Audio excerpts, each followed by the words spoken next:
Olá, pessoal! Hoje eu vou falar um pouco para vocês sobre fotobiomodulação e as suas aplicações em uroginecologia. Meu nome é Cláudia, eu sou fisioterapeuta, sou doutora e mestre pela Faculdade de Ciências Médicas da Unicamp, sou especialista em saúde da mulher pelo CAISM Unicamp e também pela Abrafisme.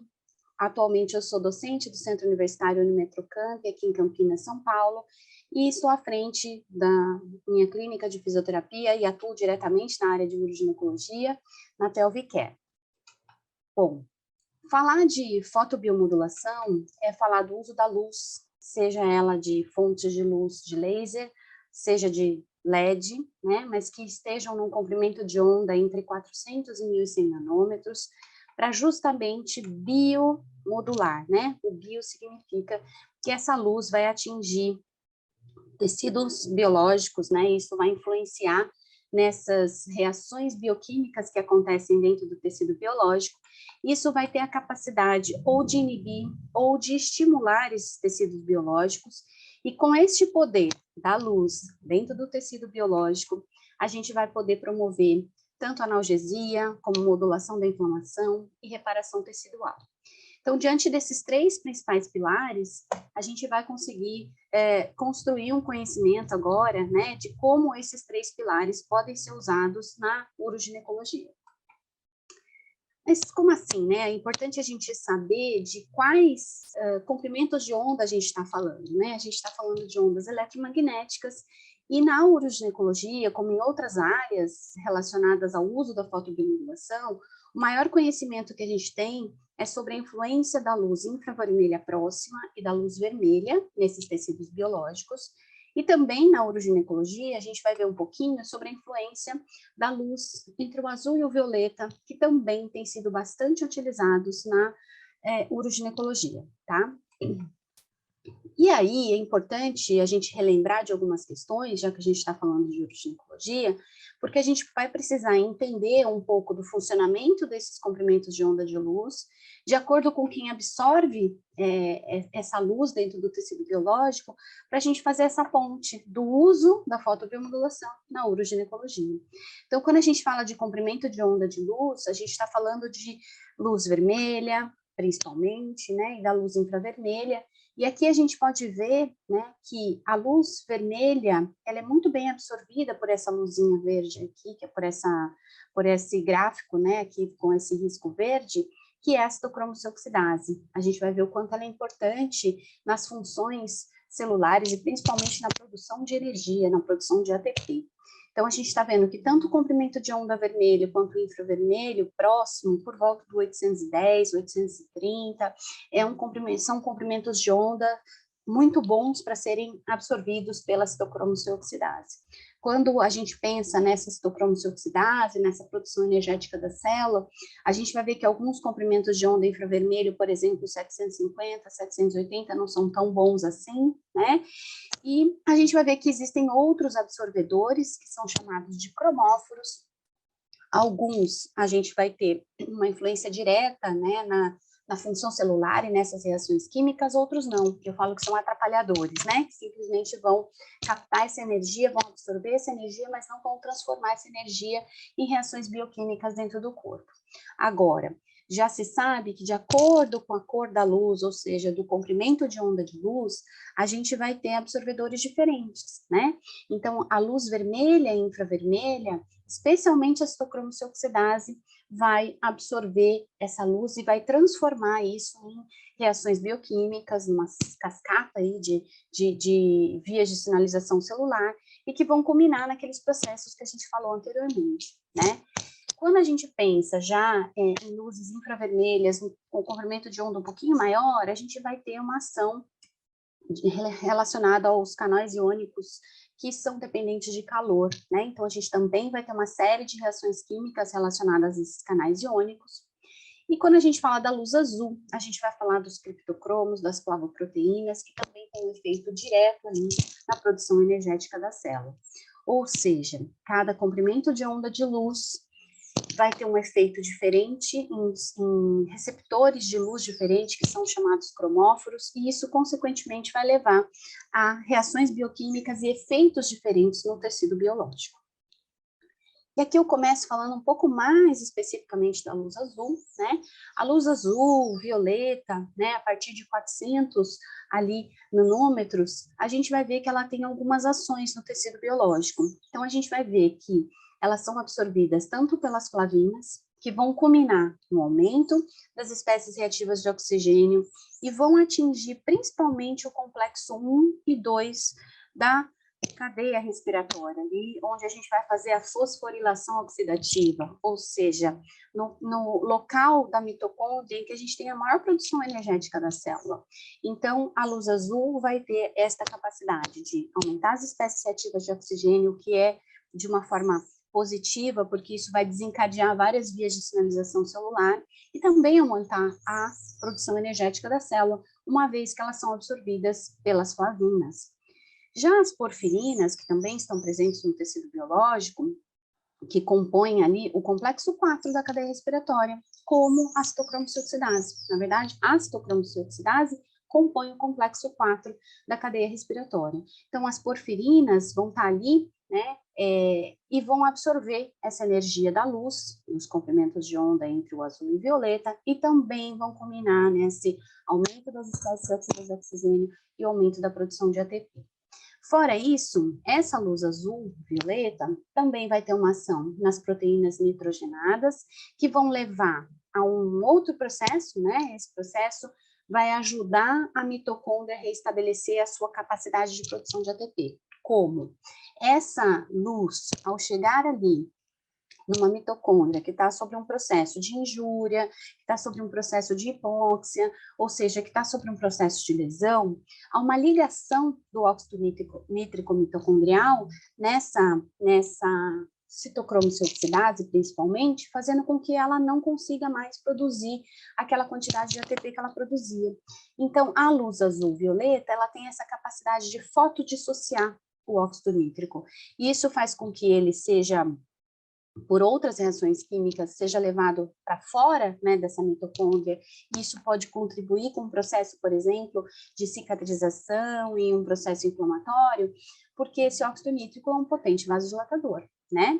Uma vez que ele está ligado na citocromosioxidase, ele inibe a produção de ATP, mas uma vez que ele sai dali, ele pode ter um efeito positivo nesses processos que a célula pode estar ali sofrendo, né? E fora isso, a luz azul e violeta, ela também é absorvida pelas opsinas, né? As opsinas são canais iônicos controlados pela luz, e eles são bem sensíveis à luz azul e verde, especialmente, né?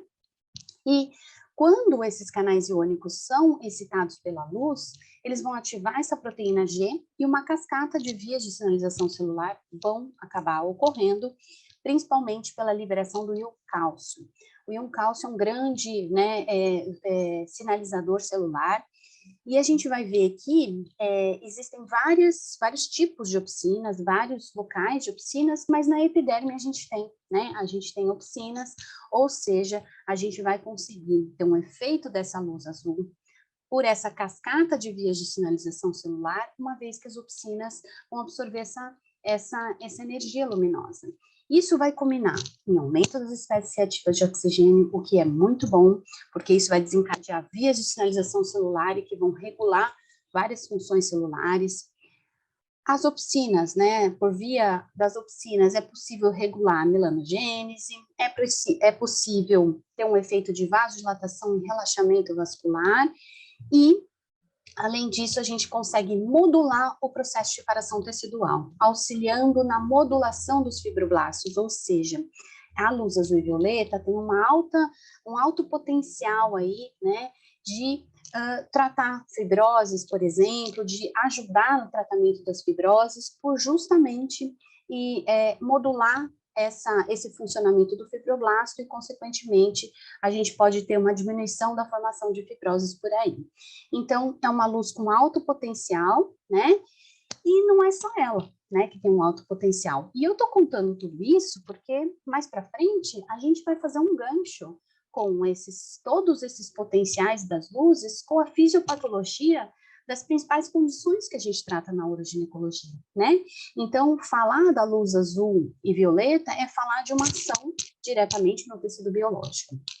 A gente ainda tem outras ações da luz azul e violeta, que é justamente um princípio de causar morte de micro-organismos, né? Então, é uma parte aqui que eu falo para vocês, porque essa luz também pode ser utilizada para aumentar tanto as espécies reativas de oxigênio dentro de fungos, por exemplo, bactérias, e isso pode fazer com que esses micro-organismos programem a sua morte. Então, essa luz também tem um potencial de ser uma luz antimicrobiana. Pensando nisso, a gente guarda numa caixinha por enquanto. A gente vai falar também das luzes vermelha e infravermelha próxima, para depois a gente fazer um gancho com essas patologias e as condições que a gente consegue tratar na uroginecologia. De novo, aquele quadrinho, né, aquele gráfico para a gente ver a questão da absorção da luz, e a gente vai ver que tanto as luzes vermelha quanto infravermelha, o grande absorvedor dessas luzes é a citocromo oxidase. Temos outros absorvedores, por exemplo, a melanina, especialmente na luz vermelha, mas essa absorção de luz da luz vermelha pela melanina não vai gerar cascatas de vias de sinalização celular e não vai gerar efeitos biológicos. A melanina simplesmente vai ficar com essa luz vermelha para ela e não vai gerar esses outros efeitos que a gente está vendo, que, por exemplo, a citocromo oxidase vai fazer. E o que acontece quando a citocromo oxidase absorve essa energia luminosa, né? A gente vai ver que tanto a luz vermelha quanto a infravermelha próxima, ao chegar ali na mitocôndria, o que ela vai fazer, né? Existe uma teoria, né, que foi desenvolvida pela Tina Caru, e essa teoria ainda é a mais aceita, relacionada a esse efeito primordial, ou principal, ou inicial ali, principalmente da luz vermelha, é que essa luz, ao ser absorvida, ela vai fazer com que o óxido nítrico mitocondrial, como eu havia explicado anteriormente, seja liberado, né?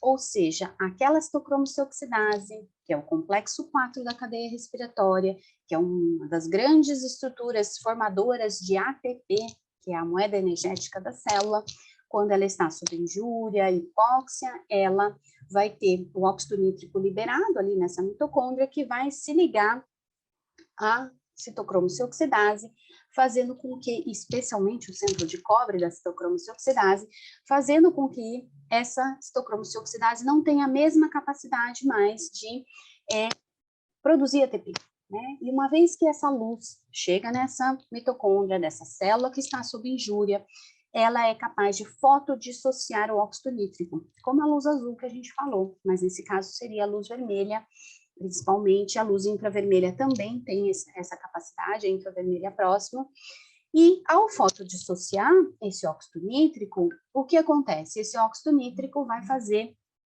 com que ele seja, né, por outras vias ali químicas da célula, ele seja liberado, né, nessa célula, podendo promover vasodilatação, podendo colaborar com todos esses processos que vão acontecer ali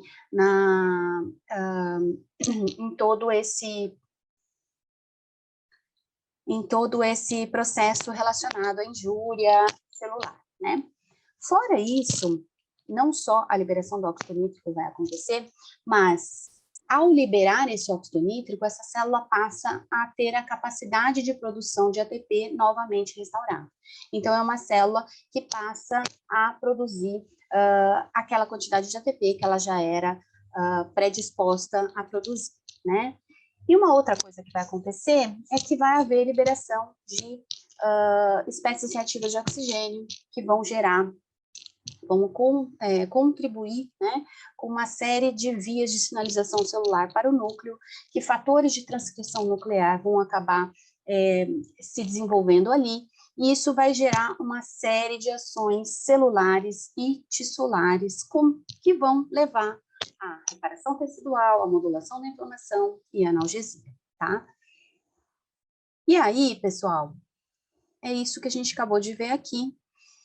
Só que cada um desses comprimentos de onda de luz, né, eles vão ter a capacidade de absorção diferente no tecido, né? Então, isso é uma coisa importante da gente falar, porque cada um desses comprimentos de onda de luz, ele tem uma capacidade de ser absorvido e, consequentemente, isso vai interferir na capacidade dele adentrar a esse tecido.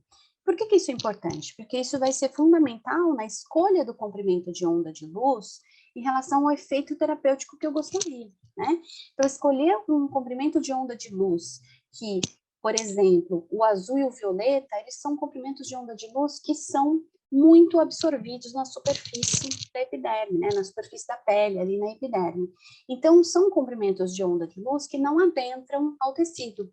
Portanto, esses efeitos que a gente falou anteriormente das ondas, das luzes azul e violeta, a gente não pode esperar que esses efeitos vão acontecer em tecidos mais profundos. Diferentemente aqui, quando a gente vê tanto a luz vermelha quanto a infravermelha próxima, ela já tem uma capacidade de absorção menor na superfície, portanto, elas vão adentrar de uma forma um pouco mais profunda dos tecidos. E por que isso é importante? Porque dependendo da estrutura que eu estou buscando atingir, eu preciso pensar nisso.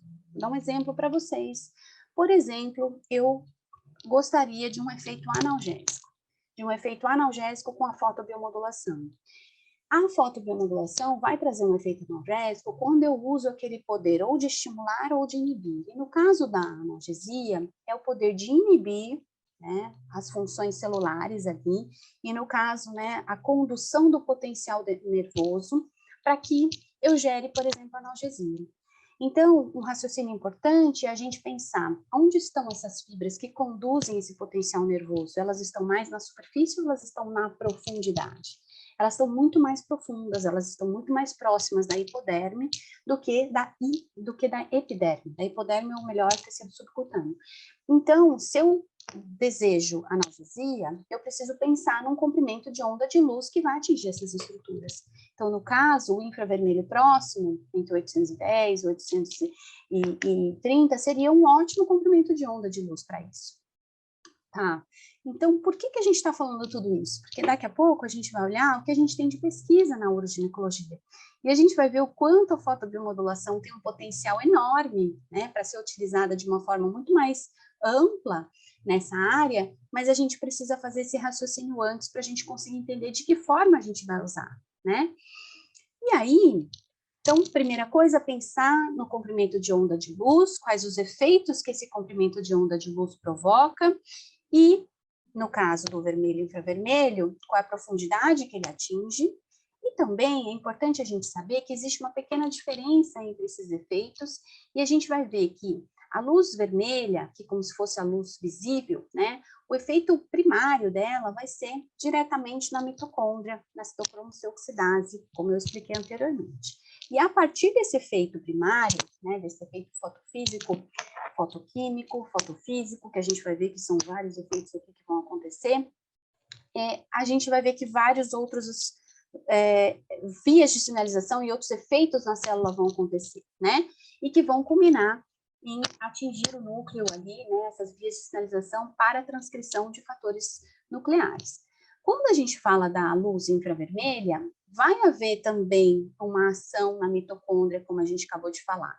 Mas, inicialmente, o que vai acontecer é que a luz infravermelha, ela vai ter uma ação também no potencial de membrana, o que é bem interessante quando a gente pensa nessa condução do potencial ali de inervação, né, desse potencial de dor, por exemplo. Então, mais um motivo para a gente pensar que comprimento de onda de luz a gente vai escolher para cada um dos efeitos que a gente gostaria, tá? Apesar de ter esse efeito no potencial de membrana, a luz infravermelha também tem um efeito mitocondrial, como a gente acabou de explicar. Só a ordem dos fatores aí que é um pouquinho diferente.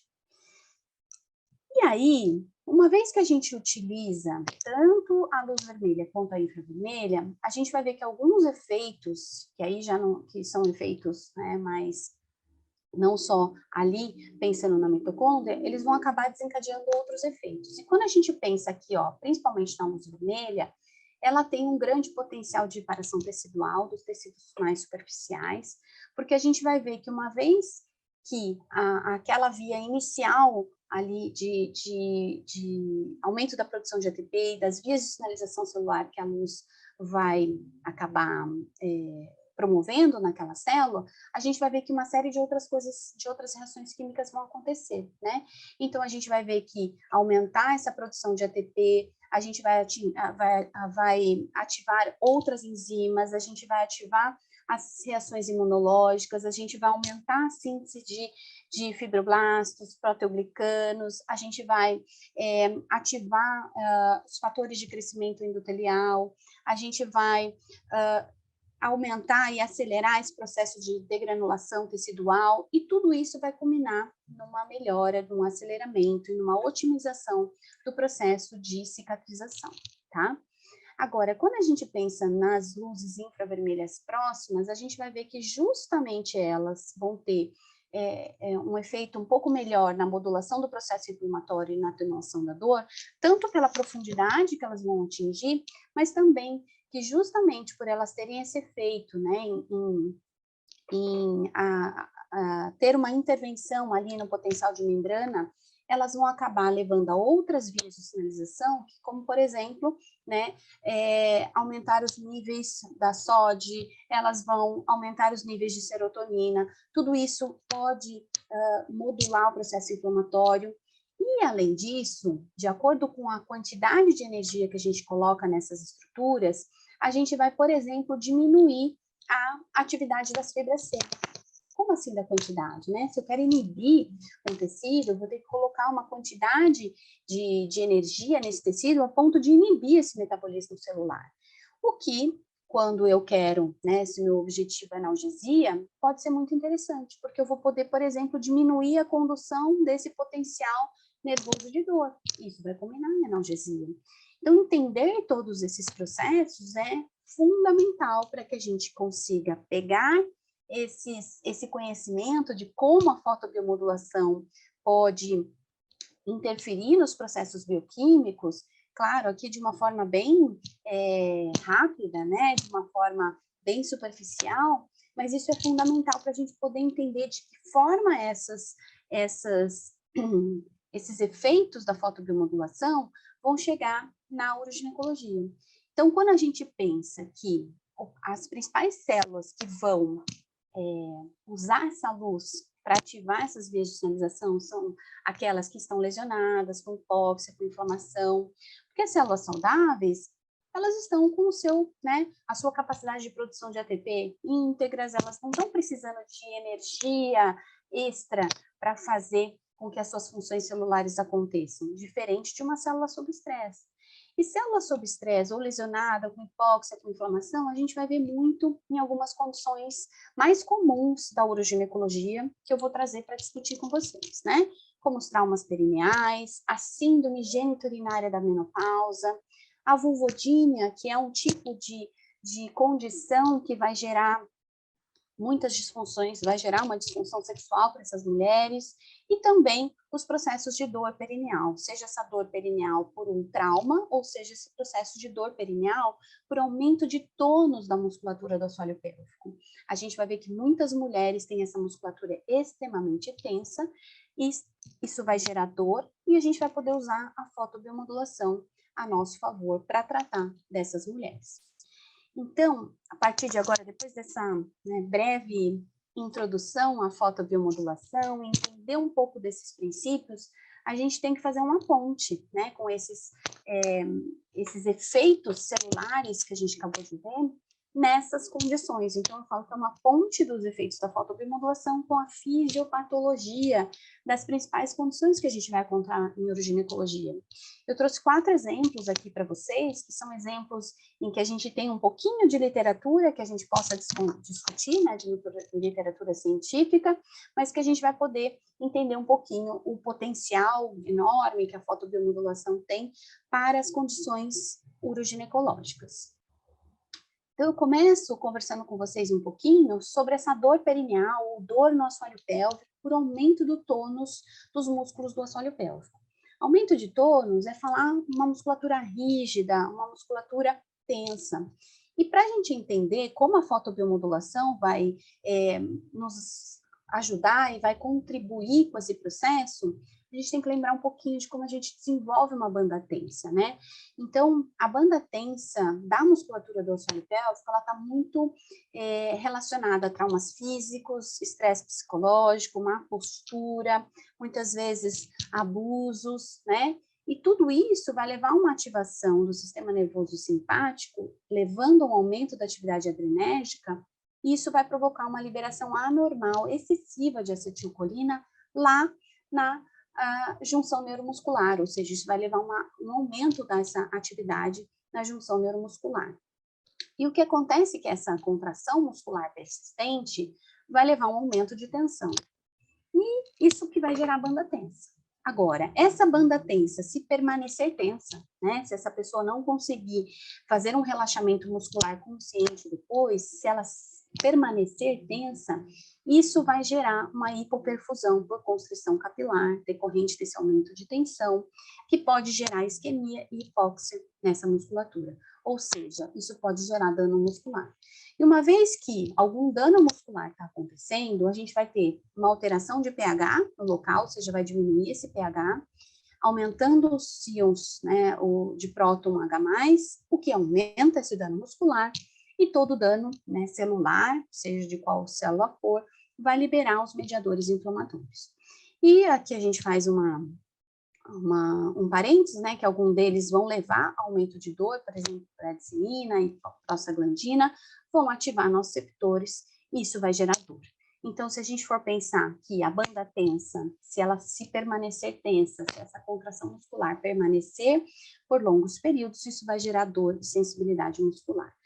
E o fato de ativar nosso receptor, isso significa que a gente vai liberar o peptídeo relacionado com o gene da calcitonina, que isso vai inibir a enzima que degrada a acetilcolina, né? A acetilcolinesterase vai ficar inibida, o que provoca uma continuidade desse ciclo, mantendo a atividade da junção neuromuscular aumentada. Então, banda tensa, dor, vai permanecer. E o que acontece, né? Se a gente for pensar na fotobiomodulação, a gente vai ver que a gente consegue modular a inflamação, a gente consegue melhorar a dor, né? Então, tudo isso faz com que a gente possa pensar que a fotobiomodulação seria um recurso muito bom para a gente melhorar esse princípio, mesmo sendo o nosso assoalho pélvico. Pensando nisso, pessoal, eu mostro aqui para vocês 2 estudos que foram publicados agora esse ano, que foram os estudos do meu doutorado, né? Que aqui eu mostro um pouco de como foram essas aplicações. Esse é as fotos que se encontram publicadas no artigo, tá? Então, a gente fez uma adaptação do equipamento da DMC para aplicação intracavitária, ou seja, intravaginal, com uso de preservativo. É importante a gente lembrar que isso faz com que haja uma perda de potência entregue, ou seja, uma perda de quantidade de energia entregue para esse tecido, mas isso é necessário por conta, né, da localização dessa ponteira numa cavidade que pode contaminar o equipamento e contaminar a própria paciente, além do que isso deixa um dispositivo que a gente coloca de forma estéril dentro desse canal, então é muito mais adequado um preservativo do que um plástico filme, por exemplo, de PVC, o que não seria adequado para essa cavidade. E aí eu conto para vocês que esse foi o primeiro estudo que a gente usou um laser de baixa intensidade, né, para justamente trazer um alívio de dor extra para essas mulheres. O objetivo era esse, né, promover um pouco mais, promover um alívio de dor dessa região que estava com a musculatura tensa do assoalho pélvico, né. Então, essas mulheres foram submetidas a alongamento dessa musculatura via vaginal, mais o uso da fotobiomodulação. Na época, e eu falo para vocês que isso foi há um pouco mais de 4 anos atrás, quase 5 anos atrás que esse projeto foi desenvolvido, a gente não saberia o que iria acontecer, né, colocando altas dosagens dentro do canal vaginal.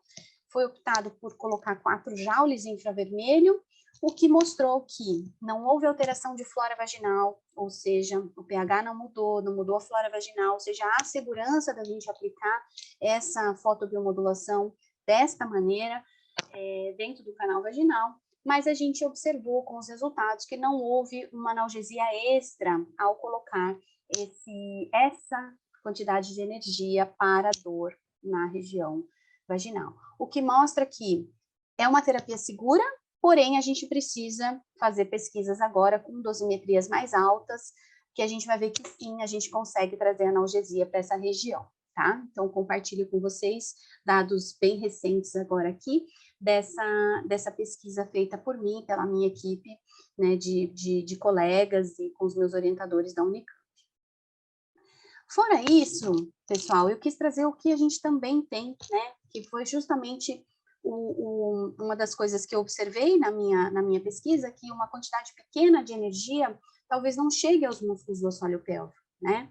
E esse estudo também bem novo, agora do ano passado, ele mostra que eles fizeram um estudo para verificar qual o percentual de fotobiomodulação que a gente aplica ali na região vaginal que vai chegar nos músculos do assoalho pélvico.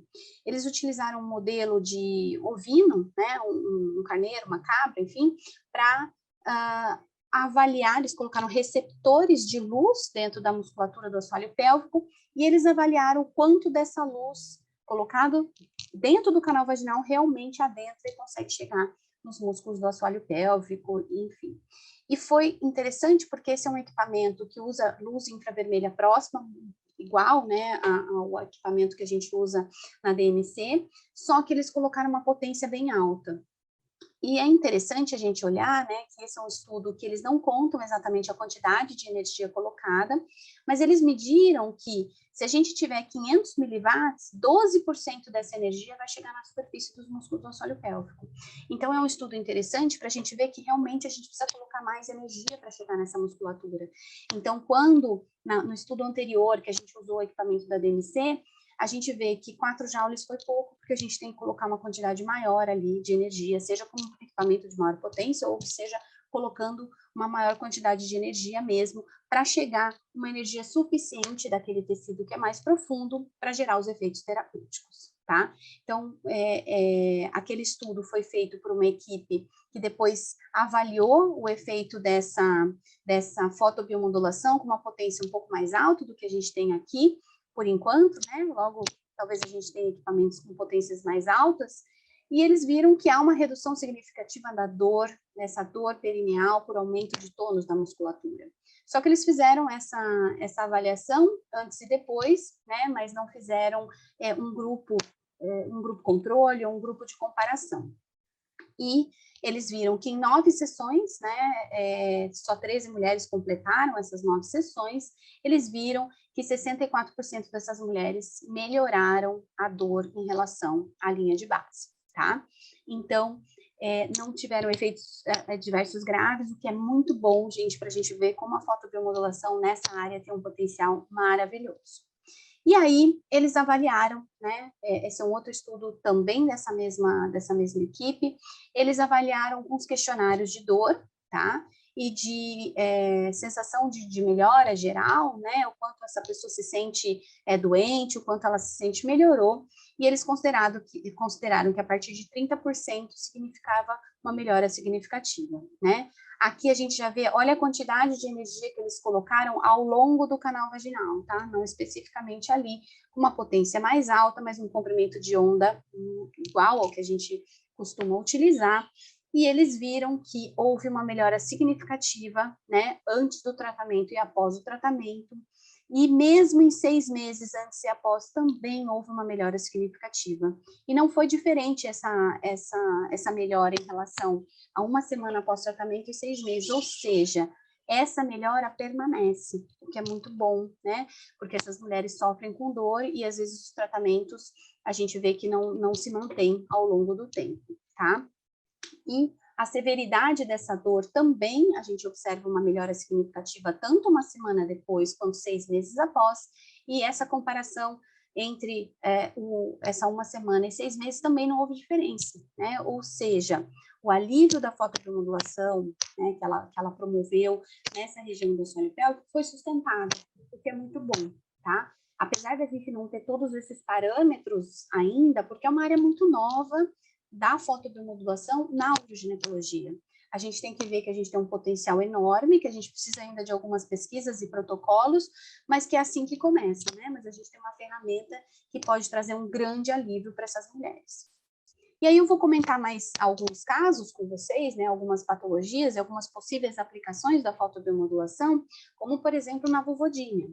Para quem não sabe, né, a vulvodínia é caracterizada por uma dor vulvar. Essas mulheres, elas se queixam nesta região aqui, né, da vulva, elas se queixam de dor como uma ardência nessa região, que pode ser ao toque ou não, então ela pode ser espontânea ou ela pode ser provocada pelo toque, que ela pode ocorrer durante a tentativa ou até no sucesso da penetração, tanto em situações sexuais como não sexuais, por exemplo, no exame ginecológico, que é aquela mulher que se queixa de uma ardência nessa região. E aí, normalmente, esse diagnóstico é feito por exclusão, então ela precisa ter sido investigada, né, processos infecciosos, enfim, e ela tem que ter no mínimo 3 meses dessa queixa para ela ser diagnosticada com vulvodínia, ou seja, não pode ter nenhuma outra doença associada a ela, tá? O fato é que para avaliar é importante usar esse critério, né, de encostou, ela vai ter que reproduzir, encostou, por exemplo, com suave estéreo, com um cotonetezinho, ela reproduz essa ardência, essa dor que ela tem, tá?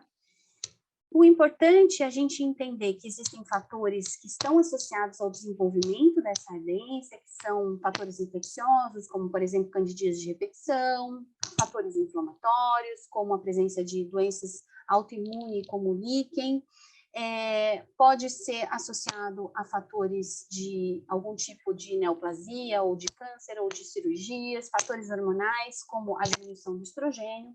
O fato é que essas mulheres, às vezes, têm esses fatores associados, às vezes não, mas a gente vai ver que alguns estudos sugerem aí que essa mulher tem uma alteração, né? Ela tem uma neuroproliferação, ela tem muito mais receptores ali, neurológicos nessa região, tem aumento de citoquinas pró-inflamatórias, ou seja, coisas que a gente pode pensar, já que a fotobiomodulação ali tem uma ação nessa modulação, será que não seria interessante a gente utilizar com essas mulheres, né? E mais ainda, vários estudos mostram que há uma classificação da vulvodínia como se ela fosse uma doença neuropática, porque os receptores de tato, ao invés de sentirem o tato, eles sentem ardência, eles sentem dor. Então, é como se a gente estivesse tratando também de uma doença neuropática. E, atualmente, a fotobiomodulação tem vários estudos aí da fotobiomodulação e da sua melhora nas doenças neuropáticas, então, por que não a gente utilizar, né? E aí a gente vai ver que tem um único estudo na literatura que usou a fotobiomodulação para o tratamento dessa condição de ardência, né?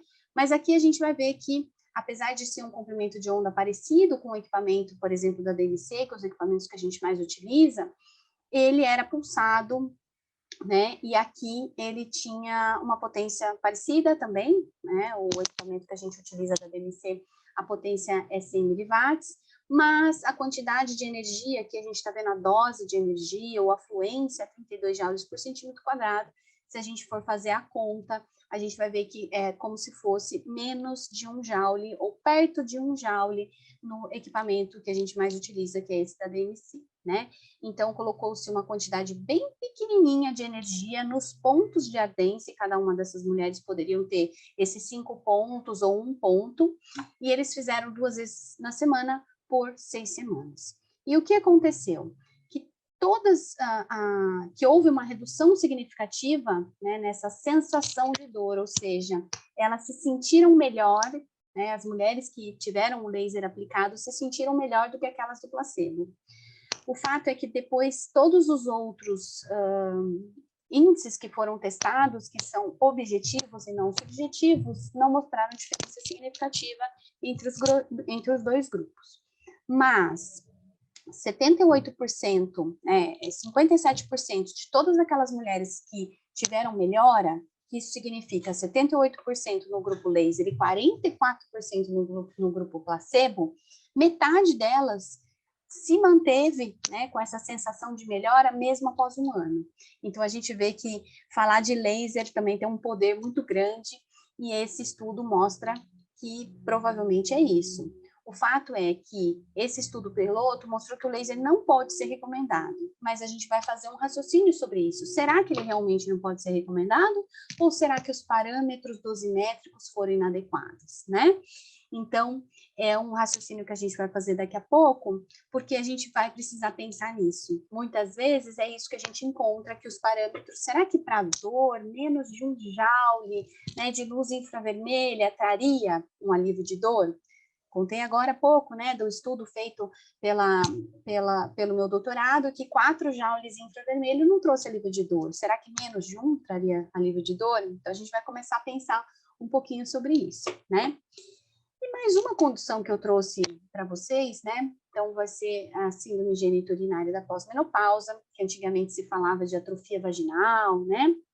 Na verdade, é uma síndrome porque a gente vai ver que ela está relacionada, né, à diminuição do estrogênio, e essa diminuição do estrogênio, ela vai acontecer à medida que essa mulher envelhece, justamente pela diminuição, né, e pela diminuição e até o término dos folículos ovarianos, que são aquelas unidades que produzem o estrogênio na mulher. Então, esse ovário vai ficando envelhecido e esses folículos vão, né, se acabando, né? Eles vão acabando por não produzir mais o estrogênio. Isso vai fazer com que várias funções reguladas por ele no corpo da mulher sejam interferidas, né? E a gente vai ver que tanto o sistema urogenital, o sistema tegumentar como um todo, pele, fáscias, vão sofrer, sistema nervoso central, sistema musculoesquelético e cardiovascular. São sistemas que têm receptores de estrogênio. E uma vez que essa mulher não tem mais estrogênio circulante, a gente vai ver que vai haver uma alteração nessas estruturas. E a gente observa aqui que os sintomas vaginais são os sintomas que mais essas mulheres se queixam, mesmo antes delas terem a sua última menstruação, que é chamada de menopausa, né? Então, são sintomas que incomodam essas mulheres, a gente vai ver um pouquinho sobre eles, e eram aqueles sintomas que se chamavam de atrofia vulvovaginal. Hoje já não se chama mais, se chama de síndrome geniturinária, por quê? Além desses sintomas genitais específicos de sensação de secura, de sensação de queimação vaginal, de irritação, de dor, né? Essas mulheres também têm sintomas genitais associados a disfunções urinárias, como a presença de incontinência urinária por urgência, por esforço, infecções repetidas, né? E a gente vai ver também que os músculos do assoalho pélvico também sofrem em relação a isso. Por isso que é chamado de síndrome geniturinária da menopausa. Agora, esses sintomas são extremamente desafiadores, né? Porque são crônicos, afetam a qualidade de vida dessas mulheres.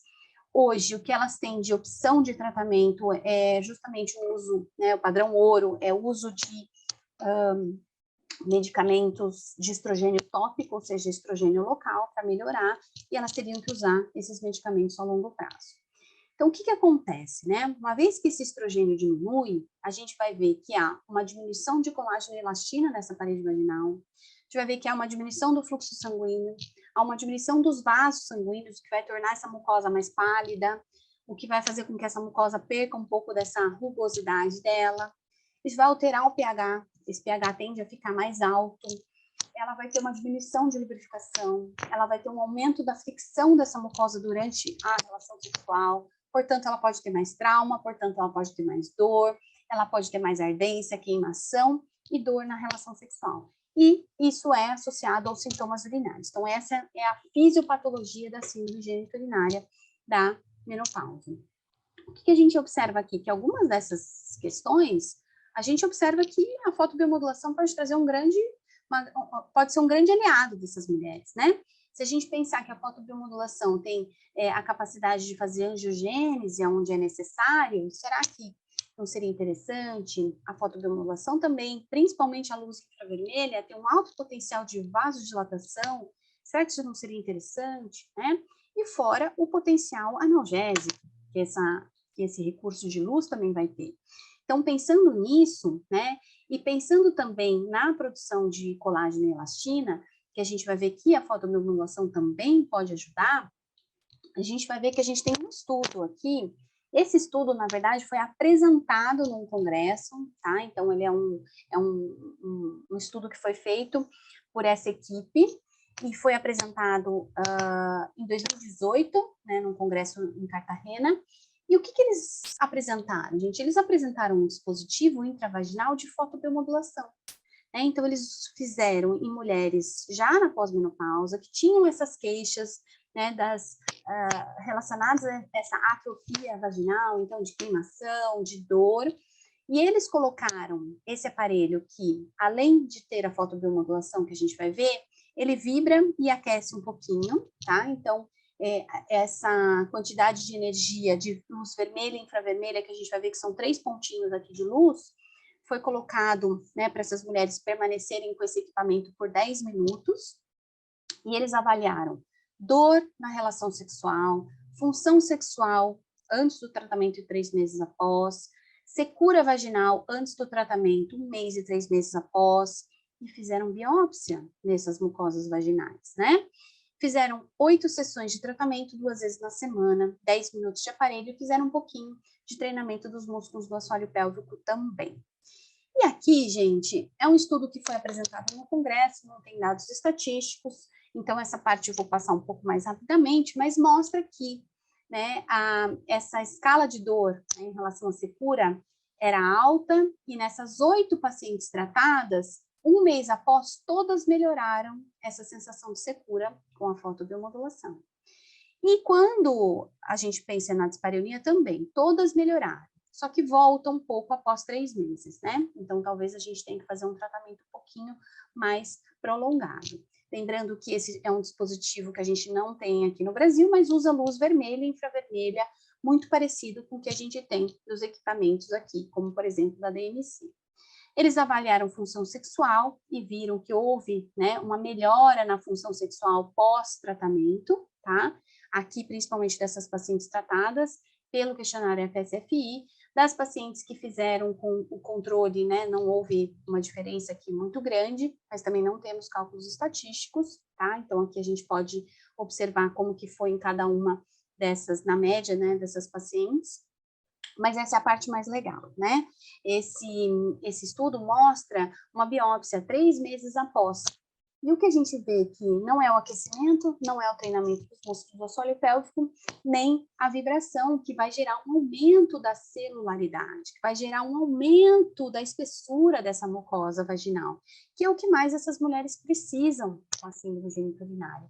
Essas fotos de antes e depois mostram o aumento da quantidade de células nessa mucosa, o que é muito bom. Isso ajuda muito a melhorar os sintomas da síndrome geniturinária, os sintomas vaginais da síndrome geniturinária, tá? Então, apesar da gente não ter cálculo estatístico, de ser um estudo que foi só apresentado num congresso, mostra, né, o quanto de potencial que a gente precisa realmente investigar. Então, uma mucosa que estava fininha, friável, com poucas papilas, que não retém muita umidade, de repente virou uma mucosa muito mais espessa, multicamadas, com várias papilas, isso faz com que essa mucosa retenha a umidade e seja uma mucosa mais menos ressecada e seja uma mucosa mais úmida, né? Então, apesar de não termos resultados estatísticos de comparação, a gente observa um grande potencial da fotobiomodulação. Tanto que os mesmos autores fizeram esse estudo de revisão, né, contando um pouquinho sobre esse dispositivo de luz vermelha e infravermelha de uma forma um pouco mais profunda, e o que eles concluem que melhora a microcirculação e estimula a produção de colágeno e elastina com o uso desse equipamento, tá?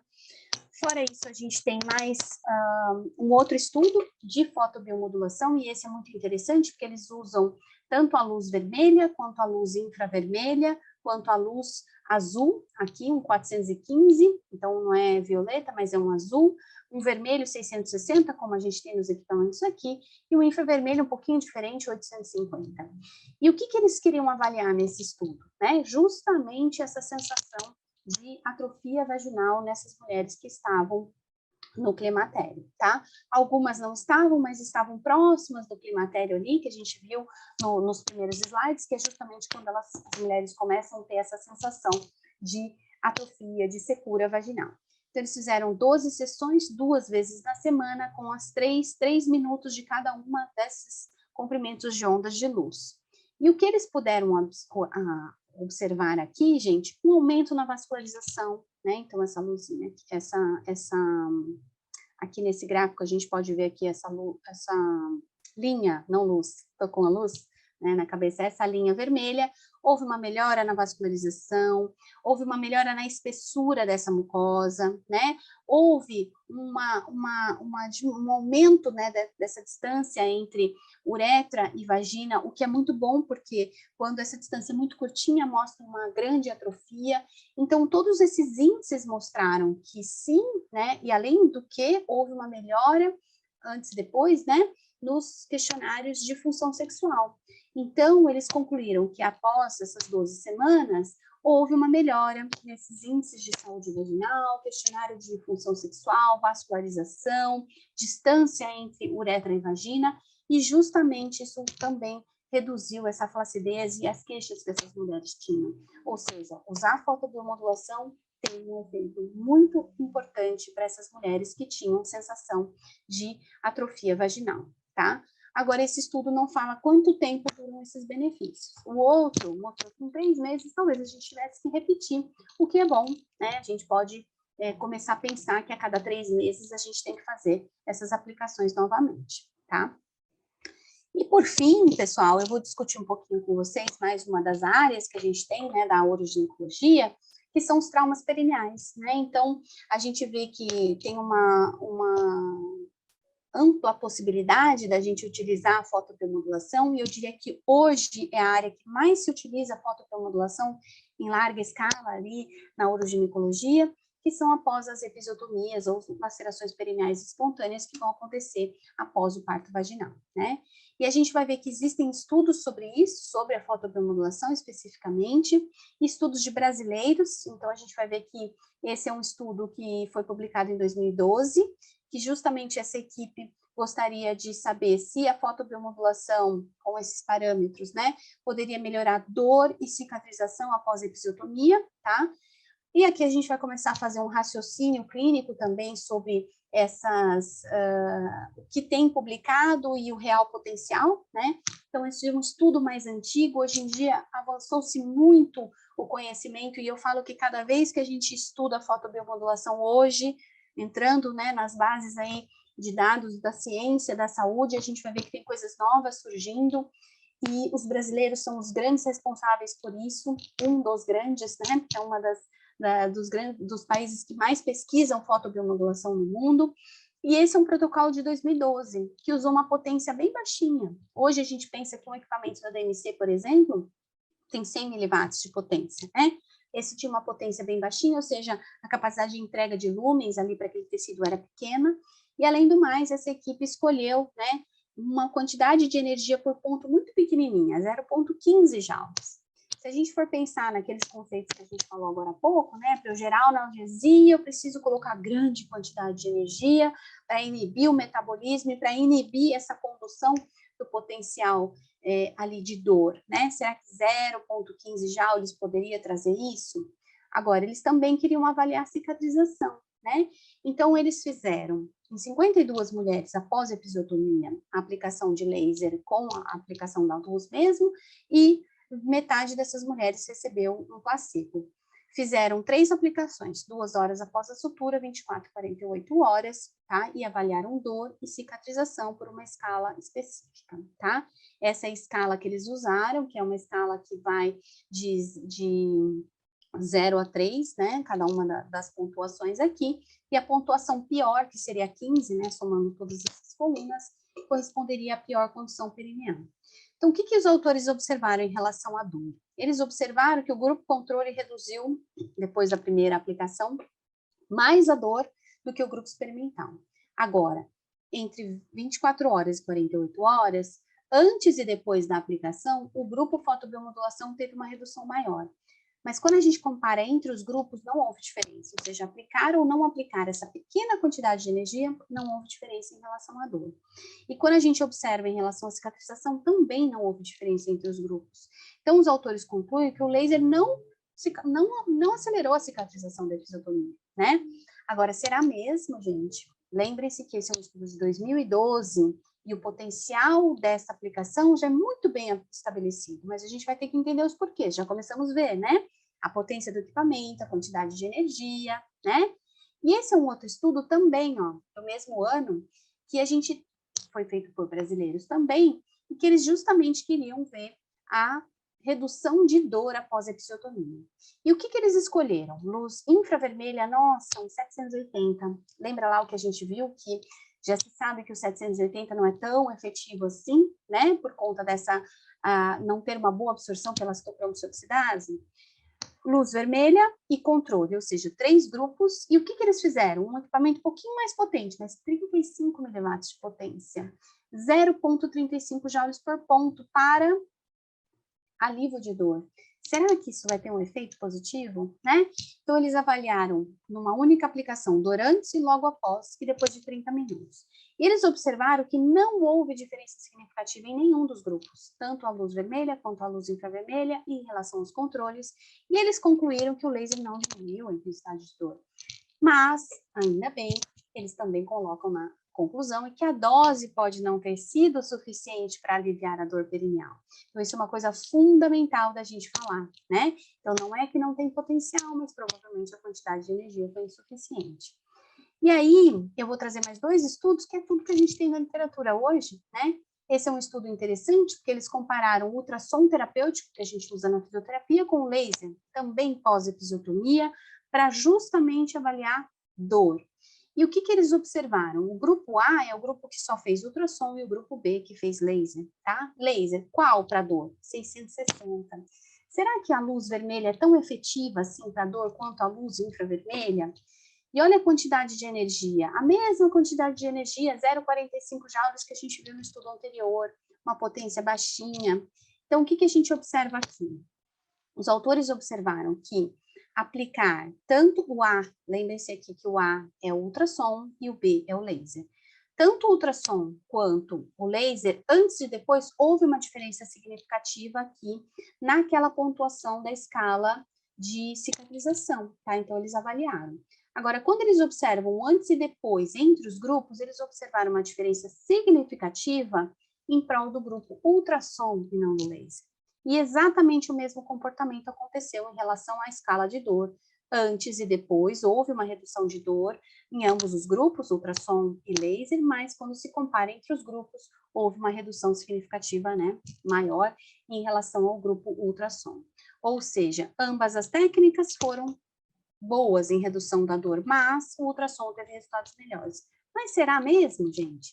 E aí, eu trago mais um estudo, que é um pouquinho mais recente, de 2017, mas é da mesma equipe que já tinha feito com luz vermelha, e eles avaliaram 3 aplicações, né, 2 horas após a sutura, 24, 48 horas, avaliaram dor e também cicatrização, só que ao invés de eles usarem para dor a luz vermelha, eles resolveram mudar para uma luz infravermelha, mais um 780. E ao invés de usarem, como no estudo anterior, 0,15 joules, eles resolveram por 0,2 joules para dor. E aí eles concluem que o laser não forneceu nenhum benefício com estes parâmetros. E isso é a coisa mais importante que a gente tem que pensar hoje.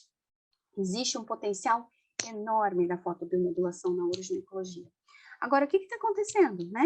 Os estudos mostram que é ineficaz. Por quê? Porque nós estamos começando, né?